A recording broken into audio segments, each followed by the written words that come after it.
All the non-profit work and campaigning is basically, when you go down to the basics, it's basically about people. And when you translate it into technical language, people are contacts. And not only people, but also organizations, groups, relationships in between them.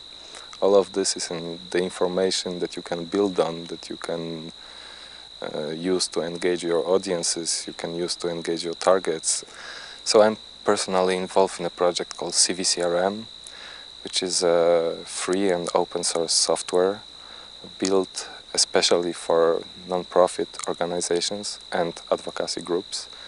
And it has been built with a lot of feedback from all those groups. So in my personal opinion, it's basically an excellent tool for managing contact information. Frontline SMS is a different kind of software that also supports targeted network communication, this time specifically using SMS. Well, managing contacts is obviously important from an organisational point of view, but speaking from the perspective of somebody that you're communicating with, the last thing they want to be receiving is messages or information they're not concerned about, that doesn't interest them, is not relevant to them. So if you're running multiple campaigns, clearly you don't want to be sending the wrong groups of people the wrong messages, and it may be necessary to send a message just to women in a particular area or to maybe human rights activists working in a particular region. If you're not categorizing people in the right way, then you're going to start blasting people with things they don't want. Not only does that affect the effectiveness of your project or your campaign, but it also upsets people and it can be very, very counterproductive. So a good example of how Frontline SMS has been used to help send targeted messages and communicate with targeted groups was during the reconstruction efforts after the Asian tsunami, where a project being run by Mercy Corps was looking to have conversations and send specific information to a different number of groups. So using Frontline SMS, they were able to group people into different categories, and these people included farmers who might want to know the coffee price for the day or different coffee prices in different markets, government ministers who wanted summary information on the kinds of prices being charged and being paid in different areas. Other people wanted weather forecasts, and using Frontline SMS and using the grouping facility and functionality within the software, they were able to put people into multiple groups depending on what information they wanted to receive, and then they could then target those people with an SMS, providing them with that market price or that weather report or whatever the information might be. If you want to manage your contact information in your info activism work, you need to be systematic, you need to try to integrate information collection on almost all the levels, and after some time of this, well, I will not hide it, it's an effort. After some time you will see incredible effects of seeing different connections, seeing patterns, basically getting a very powerful tool to find out about what's happening around you and giving you a powerful tool to achieve your goals. Databases, client relationship management systems, and bulk text messaging software are three tools you can use to manage your contacts and to sustain healthy and productive relationships with the people who want to support you. Sometimes issues are very complicated. They may involve situations that have been evolving for a long time, or they may be connected with many events and many different people. To enable an issue to be understood, you may need to find out what information exists and whether you have a legal right to access it. Every year, most of us pay our taxes to the government, and every few years we elect the representatives who will run that government, and therefore we're handing over power and money, and we have a right to know how that money is spent and how that power is exercised. In over 82 countries around the world, access to information or freedom of information laws which give everyone the right to ask a question and to get an answer from their government. The international standards are very clear that access to information procedures should be simple, fast and free. And generally they are. In the great majority of countries, filing a request for information is free. So we have many examples from around the world where people have asked the government a question, got information, and used that in public debate to change the way things are done. FarmSubsidy.org is an initiative that lobbies for access to information about government farm subsidies across the European Union. It aims to ensure that journalists and civil society are able to scrutinize how the billions of euros of funding allocated for farm subsidies is spent. Within our campaign at FarmSubsidy.org, when we're successful, we're almost faced with an avalanche of information, and deciding which information to draw attention of the media to is very difficult. And if you've got an enormous data set and you're trying to find out ways to present it to people, one really good way of doing that is to make it relevant to them in their locality, in the area where they live. And a great way of doing that is to use a map, to plot the data out on Google Maps. And it's quite easy to do that now. The technology is free. We've done that with Sweden because we got excellent coordinate information for each payment for Sweden. And so we were able to present 7 years worth of farm subsidy payments in Sweden on a single Google map, so people could zoom right in to find out where the money goes in their area. And that really makes it relevant to them, much better than looking at a great big long list that goes page after page, boring text. But getting access to government information is not always easy, whether a freedom of information law exists or not.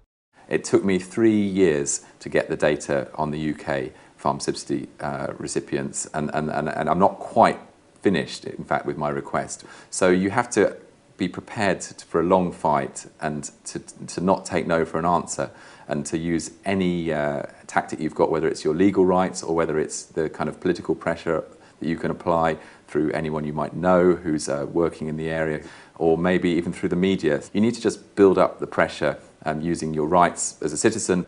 In another example, technologists and rights advocates obtained information from multiple sources, including government and non-government agencies. The information came in many different forms, and so the challenge lay in making it meaningful to a global audience who could then take action. A project I was involved with was the featured layers on the Darfur crisis in Google Earth. We were a team of about a dozen people assembled by the United States Holocaust Museum, and they wanted to, in a very engaging way, raise awareness of what was happening in Darfur. So we really pushed the boundaries of what could be done in Google Earth, and had a great amount of information, spreadsheets, photos, videos, plus the base layers in Google Earth themselves, which were recently updated satellite images of often of villages which had been destroyed in Darfur. And we spent about 6 months working with that data to really pay proper respect to the situation there so that we could convey a powerful message. It got great coverage by Google and in the media, and thousands, maybe even hundreds of thousands of people, maybe even millions, have seen those layers and greatly raised awareness of the issues there. We also provided direct means for people to get involved in the campaign. So from the layers, there were links to sign petitions and get even more deeply involved in the cause. It is not always an easy task, exercising your right to information and then finding the right ways to present dense information to engage the public. But it is an important tactic in info activism. If you can persist, you may be rewarded with significant leaps forward for your cause.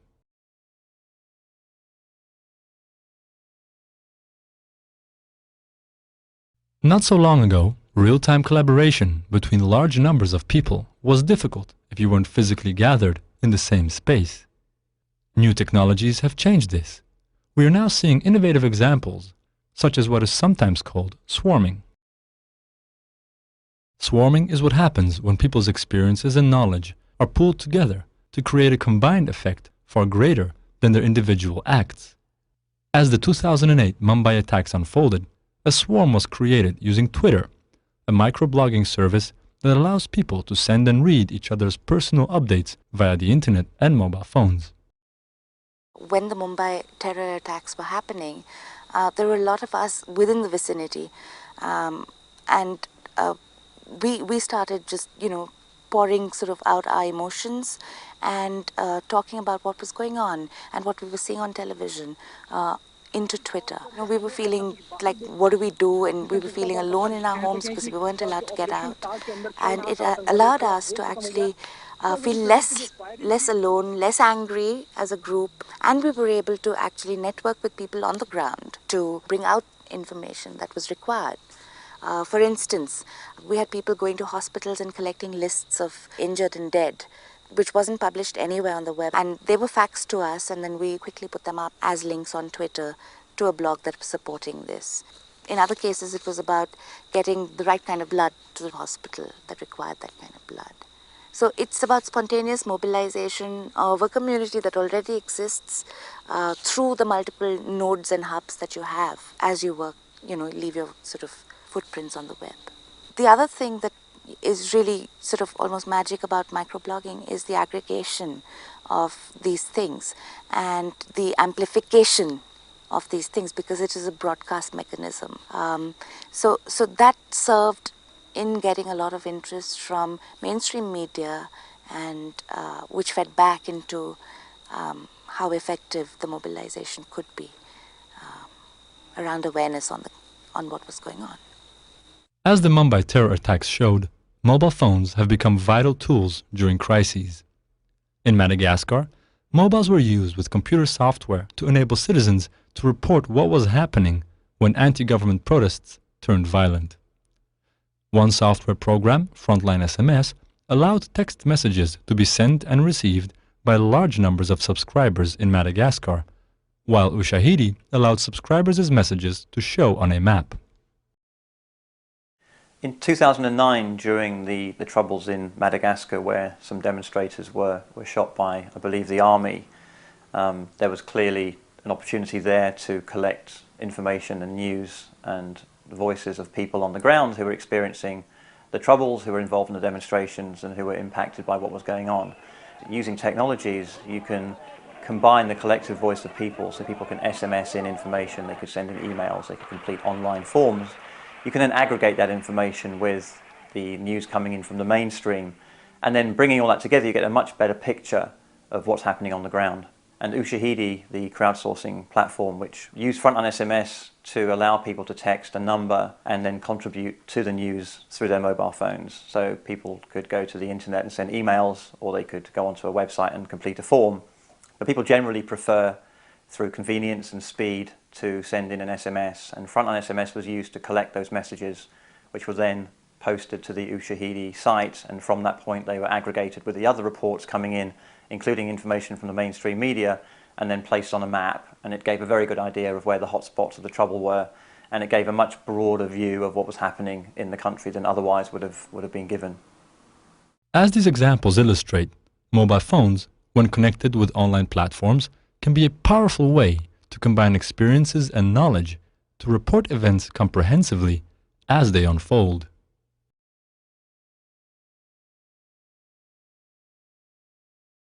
Technology that listens is technology that responds to individual information needs. One example is Infonet's budget tracking platform, which allows people to send free SMS inquiries about the allocation of funding for development projects in their local area. Citizens can then contact social watch groups to assess if funds have been spent in the way that was intended. The context here is that we developed a system that uses short-code SMSs, and we get people sending in queries about the amounts of money that have been allocated for projects at a local level. It's a two-way process because they query the system, at the same time they feed the system with content. Infonet's budget tracking platform has led to a number of discoveries of misused funds.